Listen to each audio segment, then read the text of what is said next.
ചെറുപ്പത്തിലുള്ളവർക്ക് ഒരു 20 വയസ്സുള്ള ആളോട് ഡോക്ടർ ബിജു എന്തായിരിക്കും പറയുന്നത്? അവരെന്ത് ശ്രദ്ധിക്കണമെന്നാ പറയുന്നത്? സി ഇപ്പം നമ്മളെല്ലാരും എപ്പഴും കേൾക്കുന്ന പോലെ okay food habits, health food habits ഒരു വലിയ പ്രശ്നമാണ്. ഇതെല്ലാം ഡെഫിനറ്റ്ലി ഒരു പക്ഷെ നമ്മൾ ആഡഡ് ഇൻസൾട്ട്സ് ആണ് നമുക്ക് കോൺഷ്യസ്ലി എപ്പോഴും അവോയ്ഡ് ചെയ്യാൻ പറ്റുന്നത്.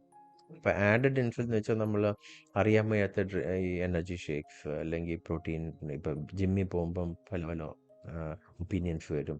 അപ്പം നമുക്ക് അതുകൂടാതെ ആൽക്കഹോൾ എന്ന് പറഞ്ഞാൽ ഇപ്പം പലപ്പോഴും ആൾക്കാർ നമ്മൾ കാണുന്ന ഒരു സോഷ്യൽ ആൽക്കഹോൾ കുടിച്ചാലേ പറ്റത്തുള്ളൂ. അങ്ങനത്തെ ഒരു സിറ്റുവേഷൻ വരുമ്പോൾ അണ്ടർ പ്രഷർ കുടിക്കും. പക്ഷെ പിന്നെ അവർ പോലും അറിയാതെ അതൊരു പാർട്ട് ഓഫ് ദ ലൈഫ് ആവും. പിന്നെ ഈ ഫാറ്റി ലിവർ ഇപ്പോൾ വലിയൊരു പ്രശ്നമാണല്ലോ അല്ലേ? ഒരു കാരണം ഫാറ്റി ലിവർ ആണല്ലോ പതുക്കെ ഇവോൾവ് ചെയ്ത് ഈ സിറോസിസിലോട്ട് പോകുന്നത്. പക്ഷേ ഈ ഫാറ്റി ലിവർ റെഗുലർ ഇൻസൾട്ട് വരുമ്പോൾ ഓട്ടോമാറ്റിക്കലി അത് ഇവോൾവ്. പിന്നെ ഈ പലപ്പോഴും ഈ എന്ത് മരുന്ന് കിട്ടിയാലും എടുത്ത് കഴിക്കുന്ന ഒരു പ്രവണതയുണ്ടല്ലോ അല്ലേ? നമുക്ക് ഏത് സിസ്റ്റം ഓഫ് മെഡിസിൻ ആണെങ്കിലും.